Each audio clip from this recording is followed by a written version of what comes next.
He's Ian here, and today we're doing something different. This is a collection of scary stories to help you fall asleep to. Welcome to Burr Reads, Vol.1. It was 4 AM on the taxi rank on a Halloween night.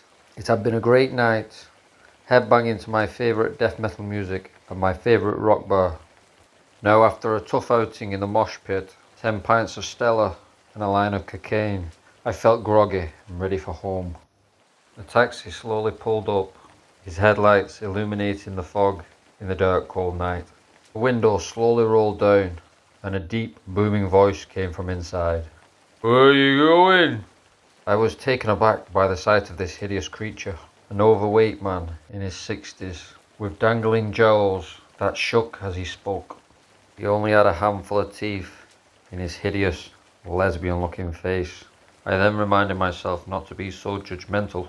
I told him where I was going and attempted to get in the back door, but could not. "Can't get in the back. Doors don't work," the giant boomed, pointing to the seat next to him. I reluctantly sat beside him and fastened my seatbelt. As he reached for the gearbox to initiate the drive, I caught sight of his hideous hands. His fingernails were long and filthy, like that of the Krampus, except for the middle finger, as it had been severed, and all that remained was a nasty, chubby little stump. Far be it from me to judge someone on their disabilities, as I myself am disabled. Now, it may seem a little late in the story to disclose this information, but I suffer from skeletal dysplasia. In other words, I'm a kind of midget. "Immigrants!" Beg your pardon? "Bet you've never seen a white taxi driver before, have you? They're all immigrants, coming on boats, raping our kids, living off benefits." I had heard it all before, the mindless racist. Even in my drunken state, I pick up on his complaints of immigrants working as taxi drivers, but also living off benefits, in the same unintelligent utterance. I remained quiet as he continued this rant, until I was forced to interrupt. "You missed me turning, you dozy prick." He turned to me. His blank expression turned to anger, and his next words still haunt me to this day. "I'm not taking you home." I tried desperately to take off my seatbelt. It was stuck. I was trapped. He then pulls over the car abruptly. Before I could scream for help, he reaches over with surprising speed and gets me in a headlock. As his nasty fingers sprawled across my face, I couldn't help but wonder, is this how he lost a finger? Had it been bitten off by a previous victim? But before I could even finish that thought, I blacked out. As I regained consciousness, I found myself once again in close view of the man's unsightly, scrotum-like face. "I don't go anywhere. I'll be back in a few hours." He then left abruptly, slamming the door. It seemed to be that I was locked in a shed. I had been hung up on a coat hanger by my leather jacket, and my feet were about 3 foot from the ground. I tried kicking and wriggling with all my might, but it was no use. And the worst part was, I was not alone in that shed. Upon scanning the area, I caught eyes with 2 other little people, also suspended by coat hangers. They were in Halloween costumes.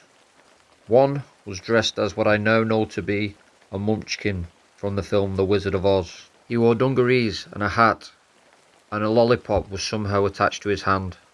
The other guy was an Oompa Loompa. "What the fuck is going on?" I asked. "You're trapped, just like us, and there's no hope," said the munchkin in a panicked voice, whilst kicking his little legs in desperation. "Did he snatch you guys tonight too?" I inquire.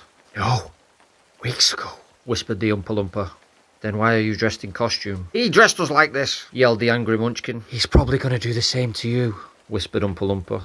"Why the fuck does he keep whispering? Based on how you look, I assume he's going to dress you like..." I knew what the munchkin was about to say. As I had often been likened to the Game of Thrones actor Peter Dinklage, he would likely fashion me as the character Tyrion Lannister. "Chucky!" blurted the munchkin. "From Child's Play?" I asked, feeling slightly offended. "No. Rugrats." "Fuck off, Toto," I responded, venomously. "Toto's the dog, you daft cunt." Guys, interrupted the Oompa Loompa. "We need to think of a plan.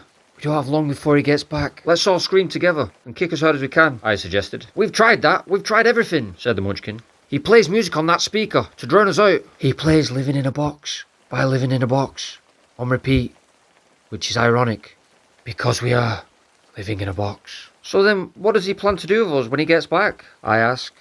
They turn to each other in fear. He bums us. The silence was deafening for what felt like hours, until the speaker began to play Living in a Box by Living in a Box. It must have been the 100th repetition of the song when I started to see daylight through a crack in the shed.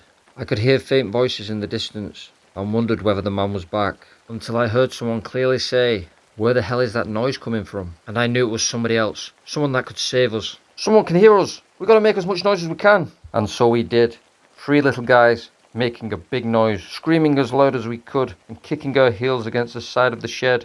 "It's coming from the shed," the voice said, seeming closer than ever. "There's someone locked in here. We've got to get them out." "Stand back! It's the police!" This was music to my ears. Within seconds, the police had kicked down the shed door and could not hold back their disbelief at what they had seen. What the fuck is going on here? And this concluded the worst night of my life. Now, you're probably wondering, how did the police come to be at this location? Well, I'll explain to you as it was explained to me. On this day, the kidnapper's employer had requested they attend a first aid course. They had shown him a way to contact emergency services should he ever need to. And as it happened, the dozy bastard had requested a police car and an ambulance be dispatched to his home address. Although inevitably, I will once again see my abductor in court, I had hoped to never see him again. I dragged my feet as I walked to work a night shift in this miserable bakery. My job for the night, just like any other night, was icing and decorating Scooby-Doo biscuits. For the past few weeks, we had been doing Halloween-themed ones, zombie Scooby-Doo biscuits. Unfortunately, this is the only job I could get, as I had recently been released from prison due to a misunderstanding at a local McDonald's restaurant. A Crown Court judge deemed me suitable for 2 years in prison and had me sign the sex offenders register. He clearly also misunderstood the situation, but I digress. As if this job was not bad enough, I had to work in a tight space with my least favourite person in the world, Darren the Dribbler. He was named this as he had a habit of drooling constantly. He had a big red face from alcoholism and high blood pressure. But worst of all, he was very lazy, and he ate just as many biscuits as he actually made. They would sack him if he hadn't been there for so long, but he was really no use to the company. His most annoying habit was constantly talking about his favourite TV show, Dawson's Creek. The shift had felt like forever as we approached the last few hours. As the sun was coming up, only me and Darren was left in the building. I rolled my eyes at his pathetic biscuits. His previous zombie Scooby-Doo biscuits were passable, as they just looked fucked. But these regular Scooby-Doo biscuits took a steady hand, finesse and precision. Darren's Scooby-Doo biscuits were drowning in a puddle of his drool. See, what I don't like is all this time we thought Dawson and Joey was going to get together, and then she just fucks off with Pacey at the end. And we know Pacey's a top shagger because he was rattling his teacher in first series. But Dawson, he's the director. Darren babbled incessantly. Fuck off, Darren, it's not been on telly in 30 years, I told him. Yeah, but I watch it on Netflix, he said, sounding deflated. It was at this time he did a wet fart. He then excused himself to go to the toilet, singing the Dawson's Creek theme, and I couldn't help but think that I don't want to wait for this shift to be over. As if it could not get any worse, sitting in the order of his shit, a loud bang came from the door and I bolted upright. Another loud bang followed and the door came flying open. It had been kicked completely off its hinges, and 2 Asian men were in suits came rushing in. They spoke in accents which would get me kicked off YouTube. But think Jackie Chan. "Where Darren, fat bastard?" he asked, grabbing me by the shirt and lifting me off the ground. "What's going on?" I asked, trying to be calm. "He go to our massage parlour, ask for a happy ending and no pay. Our best worker tried chase him. She slip in his drool.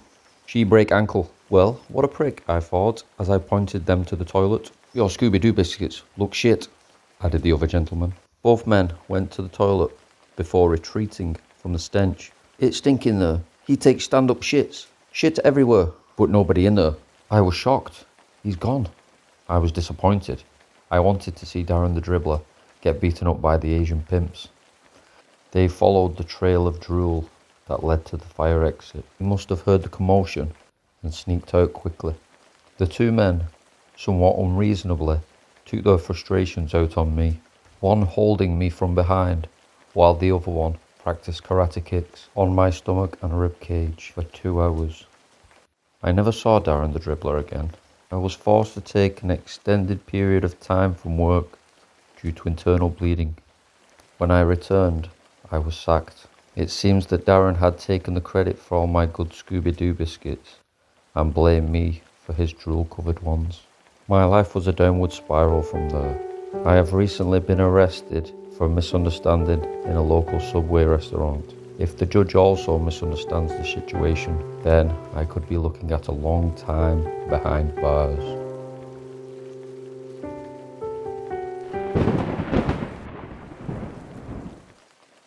This story took place about 3 years ago.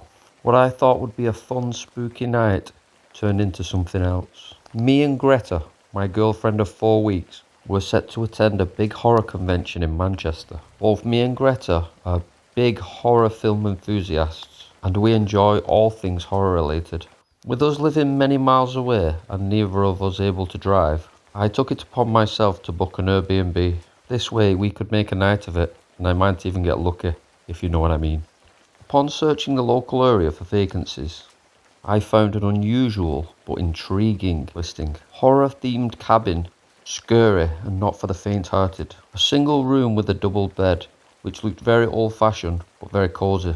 It even had a TV with a VCR built into it, with a collection of old and rare horror films on VHS. The cabin was scattered with horror memorabilia, taxidermy and scary decor. I thought this would be perfect to impress Greta and to document for my socials, as I have over 100 followers now.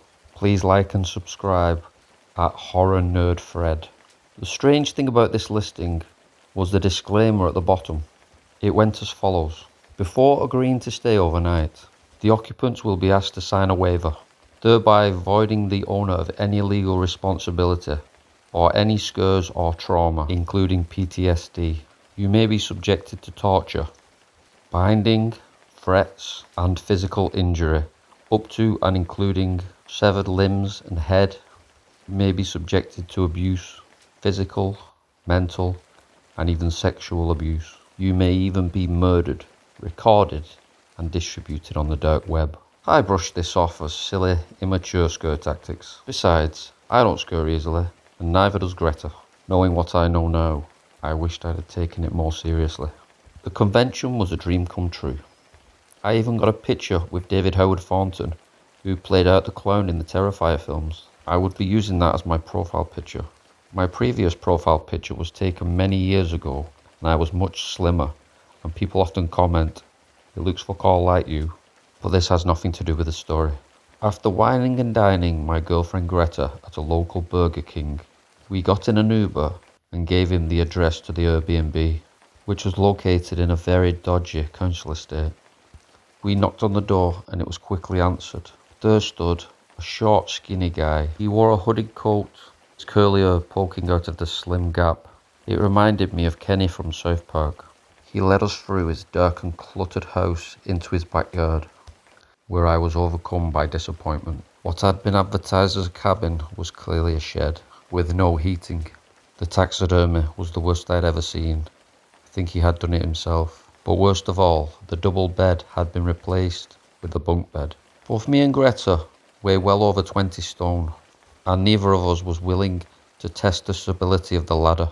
When I asked for an explanation, he pointed to a sign that said Camp Crystal Lake and told me that this was the theme. The guy seemed completely apathetic and spoke very matter of fact, but his parting words chilled me to the bone. I've got a war going on inside my head, me mate. When I was 9, I woke up on Easter Didn't have any eggs. Not even off my nan. Don't like it in here. Because when I was 14, my hamster died in here. And I think I could feel his energy. He was like a proper angry hamster. As soon as he left, I locked the door. I flicked a light on and noticed a large carving in the wood that said, "The Red Room." I wanted to look for other places to stay, but I couldn't get reception on the phone. Greta was very unimpressed, and it was evident to me that I would not be losing my virginity on this night. I set up my camera and I did a little tour of the cabin, or shed, put into a YouTube video. I even put in some of the VHS tapes, but they weren't what they were supposed to be.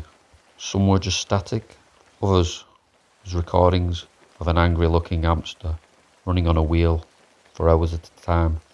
I thought to myself, the sooner I get to sleep, the sooner I'll be out of this place. So I went to bed. Greta on the bottom bunk and me on the floor. But I was awakened in the night by tiny scratches and squeaky sounds. Was it a mouse, a rat, or could it be the ghost of the hamster? Suddenly, loud bangs came from the cabin door. I shot up and I turned on my GoPro. I pulled open the curtains to see something very disturbing. Someone standing in the garden, wearing a leather face mask and a wide open bathrobe with nothing underneath. His tail was tucked in between his legs, but this was no act of cowardice. This was an act of threat. In his hands, he held a chainsaw. He stared silently for a minute before starting up the chainsaw. I retreated to the floor and got under the covers and sobbed uncontrollably until I heard the chainsaw stop. Greta, who had awoken, was mostly irritated.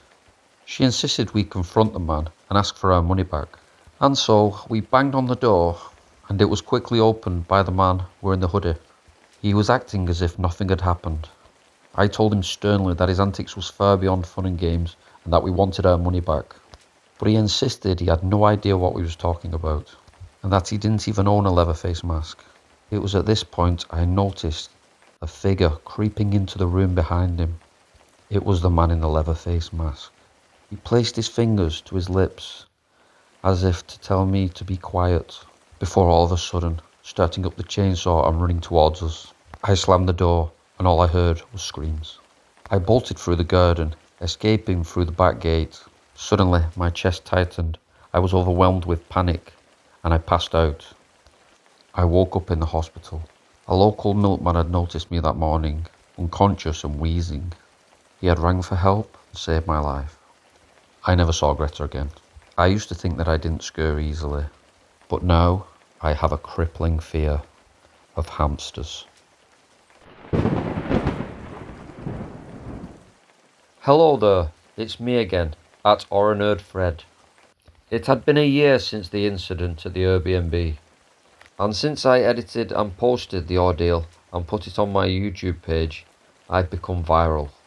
The video received over 30,000 views and gained me more than 4,000 subscribers. I have been told that I would attract more people on platforms such as TikTok, but I believe TikTok to be for children and nonces, and I am neither. Also, since the incident took place, my one-time girlfriend Greta had used the exposure to launch her very lucrative OnlyFans. She is known as Greta Slaughter BBW. I am sure you are familiar with her work. My second scary story starts like this. I made a YouTube video reviewing the film The Dead Don't Die. It was called The Dead Don't Die is a self-aggrandizing piece of horror shit, in which I explain my problems with the film. I said, and I quote, "The genre bending and fourth wall breaking is a waste of time, as the characters are completely soulless and the comedy is forced and poor. I would rather superglue my penis to the school railings than sit through this pretentious piece of llama shit again." End quote. The video was received well. It got more than 4,000 views. Engagement was very welcome, although it was mostly negative. Now I have thick skin and an elastic heart, and I'm used to weekly abuse from the keyboard warriors, who say things like fat lazy wankstain, comic book guy off The Simpsons, Jabba the Hutt with glasses, pube face chippy tits, or any combination of those insults. But I find that the engagement helps me with the algorithm.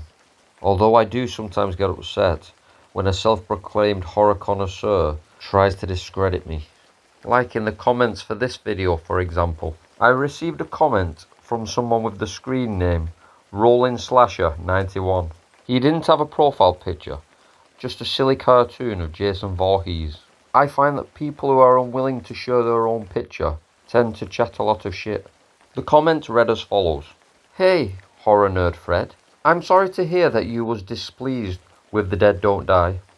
It must be difficult being a YouTube movie reviewer and also a fat stupid piece of shit who wouldn't know a good movie if it smacked you in your ugly pube-ridden face.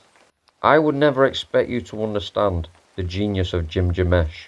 The movie itself, as you see it, may not be scary, but the themes and ideas of consumerism and apathy, which reflect the generation in which we live, most definitely are. Perhaps I could suggest another Jim Jarmusch film, like Ghost Dog. This may be a little more palatable for someone as simple as yourself. But failing that, why don't you just go choke on your Pringles, you fat cunt? Now, I would normally reply to these comments with a simple thumbs up emoji. However, at the time, I had just drank a Dragon Soup Red Cola, and quite frankly I was offended by this cartoon icon. So I responded, Dear Mr. Rolling Slasher 91, I am sorry to hear that you didn't like my review of The Dead Don't Die. I feel like the film caters more to your sense of humour than it does to mine. As in, it's not funny. Just as you are not funny. You may make fun of my appearance, but you are too scared to show yours. As for this movie, Ghost Dog, I have no interest in watching a film about the spirit of a golden retriever haunting its previous owners. And so, in summation, fuck you and Bill Murray. And post. Within seconds, there was a reply from Rolling Slasher 91 again, and it read, Horror Nerd Fred, you have taken this too far. Bill Murray is a Hollywood icon, and I will have my revenge. The Manchester Horror Convention, in 2 weeks' time. I will find you, and I will make you pay.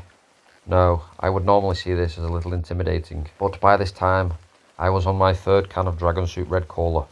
I was very drunk and highly caffeinated. In a frenzied state, I responded, Dear Mr. Rolling Slasher 91, who the fuck you think you're fucking with? I'm the fucking boss. It was a line from the rapper Rick Ross. If you want to come and see me at the horror convention, you best have had a big fucking breakfast. 'Cause I'll bring you the fucking darkness, lad. Now you're a waste of my motherfucking time. And you're cutting into your mother's fucking time. I woke up the next day. My mouth was painted red from the Dragon Soup Red Cola. I regretted my angry post, but luckily there wasn't a response. So I deleted my drunken rant and hoped that he hadn't seen it. I was hoping not to be confronted at the horror convention, although I would be very recognisable, as I had spent money on a booth to promote my YouTube channel. I would sit on a desk with a sign in front of me that said, The Dead Don't Die is dog shit, prove me wrong. So I hoped the online threats were just an act of trolling. 2 weeks later I'm at the horror convention, having the time of my life. I'd met Robert Englund, Stephen King and Sherry Moon Zombie. Needless to say, I would be updating my profile picture. My booth, however, was a massive waste of time and money. Nobody had approached me all night. I was beginning to regret getting those Horror Nerd Fred t-shirts printed because I couldn't even give them away. I was getting ready to pack up and leave when I heard a call from across the convention centre. Horror Nerd Fred! The room fell silent. I turned to see him, about 12 yards away. A chubby man in his 30s, wearing glasses, sat atop a wheelchair. His bald head was covered in tattoos. I did feel a kind of relief. I thought that the encounter was unlikely to become physical on account of his disability. I attempted to disarm the disgruntled fan. Ha! Rolling Slasher 91, I presume? He paused momentarily, before responding through gritted teeth. You're gonna die, Fred. Before I could respond, he charged his wheelchair as fast as he could. On account of my size and lack of agility, I was unable to get out of the way. The footrest of his wheelchair hit me directly in the shin, and I stumbled backwards, crashing through the folding table that was set up behind me. This prompted a group of wrestling nerds to start chanting, Holy shit, as if this were a WrestleMania match. Rolling Slasher landed directly on top of me, like Stone Cold Steve Austin, crashing down with right hands. Between these concussive blows to the face, I could hear his screams of how Bill Murray was an Hollywood icon, and of how Forrest Whitaker was great in Ghost Dog. I eventually stumbled to my feet, as Roland Slasher had been pinned back into his wheelchair by 2 security guards. It was at this point I took the opportunity to land a side kick to his face. This caused his wheelchair to tip backwards and crash onto the floor. Now I thought this would be the end of it. We had settled our differences like men with fisticuffs. However, a clip of the fight later surfaced online. It was the clip of me taekwondo kicking a disabled man out of his wheelchair. It had been edited with Shawn Michaels' theme music in. It was true that I had stomped the floor 3 times before delivering the kick. Regardless, the clip went viral and I was cancelled. And I have since stopped drinking Dragon Soup Red Cola, as it feeds my violent tendencies.